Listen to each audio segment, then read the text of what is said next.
રોગચાળાના પગલે આરોગ્ય વિભાગ દ્વારા સતત કામગીરી કરવામાં આવી રહી છે, જેના પગલે વડોદરા શહેરના વિવિધ વિસ્તારોમાં ખાણીપીણીની લારીઓમાં ચેકિંગ હાથ ધરવામાં આવ્યું હતું। રોગચાળાના પગલે આરોગ્ય વિભાગ દ્વારા સતત કામગીરી કરવામાં આવી રહી છે। છેલ્લા 4-5 દિવસથી આરોગ્ય વિભાગ દ્વારા વિવિધ વિસ્તારમાં ખાણીપીણીની લારીઓમાં ચેકિંગ હાથ ધરવામાં આવ્યું હતું। વડોદરા શહેરમાં રોગચાળો માથું ઉંચકી રહ્યો છે અને હાલ સુધીમાં કોલેરાના 2 કેસો નોંધાયા છે, ત્યારે ફૂડ એન્ડ ડ્રગ વિભાગ દ્વારા કામગીરી હાથ ધરવામાં આવી હતી, જેમાં 2 ટીમો દ્વારા ચેકિંગ હાથ ધરવામાં આવ્યું હતું। એક ટીમ દ્વારા લાલકોટ, પાણીગેટ, સોમા તળાવ, આરવી દેસાઈ રોડ ખાતે પાણીપુરી તેમજ ચાઇનીઝની 28 લારીઓ ઉપર ચેકિંગ કરવામાં આવ્યું હતું, જેમાં 17 જેટલી લારીઓ બંધ કરવામાં આવી હતી। ઉપરાંત 270 લીટર પાણી અને 70 કિલો મસાલો, સોસ, ચટણી તેમજ અન્ય સામગ્રીનો નાશ કરવામાં આવ્યો હતો। તો બીજી ટીમ દ્વારા યાકુતપુરા વિસ્તારમાં 30 જેટલી લારીઓનું ચેકિંગ હાથ ધરાયું હતું, જેમાં 30 લીટર પાણી, 20 કિલો ચટણી અને 60 કિલો ડુંગળીનો નાશ કરવામાં આવ્યો હતો। આ અંગે અધિક આરોગ્ય અમલદાર મુકેશ વૈદ્યે જણાવ્યું હતું કે ટીમ દ્વારા આગામી સમયમાં પણ કામગીરી હાથ ધરવામાં આવશે અને લોકો અખાદ્ય ખોરાક ખાવાથી દૂર રહે તેવી અપીલ પણ કરાઈ હતી।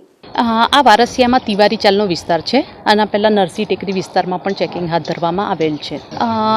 હાલમાં અમે જ્યારે પણ ચેકિંગમાં જઈએ છીએ તેમને સૂચનાઓ આપીએ છીએ, તેમના નળા વગેરે ચેક કરીએ છીએ, કારણ કે અમુક વાર એવું હોય છે કે એમના નળા છે એ નીચે એમસીલથી રિપેર કરેલા હોય છે, તો એ બધું ચેક કરી અને એમને જરૂરી સૂચનાઓ આપીએ છીએ। અને આજે અમે લોકો જ્યાં પણ બનાવે છે, એમના ઘરોમાં જ્યાં બનાવે છે એ વિસ્તારમાં ચેકિંગ આજથી ચાલુ કરવામાં આવ્યું છે સવારના છે। અત્યાર સુધીમાં લગભગ 100 કિલો જેવા બટાકા અને ચણા, 50 કિલો જેવી ચટણી, આંબલીની ચટણી, અને કે જે લોકો એલ્યુમિનિયમના તપેલામાં બનાવતા હતા એ, અને બીજી કે એ લોકોએ પૂરીઓ બનાવીને ઘરમાં નીચે રાખેલ હતી કે જ્યાં એ લોકોની અવરજવર ચાલુ હોય તો એવી 1001 નંગ પૂરીઓનો નાશ કરવામાં આવ્યો છે। આજે વારાસા વિસ્તારમાં આપણે તિવારીની ચાલમાં જે પાણીપુરી બનાવીને અને વિક્રેતા જે છે તેઓને ત્યાં ચેકિંગ હાથ ધરેલ છે।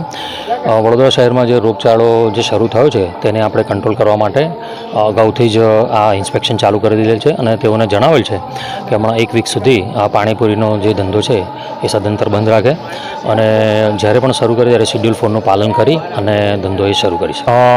આજરોજ તો અમે સૂચના આપેલ છે, પરંતુ અમને જો એ વારંવાર આ રીતનું જોવા મળશે તો FSSAI અંતર્ગત જે અમને રજિસ્ટ્રેશન તેઓને ઇસ્યુ કરેલ છે તાત્કાલિક ધોરણે રદ કરવાની કાર્યવાહી કરવામાં આવશે।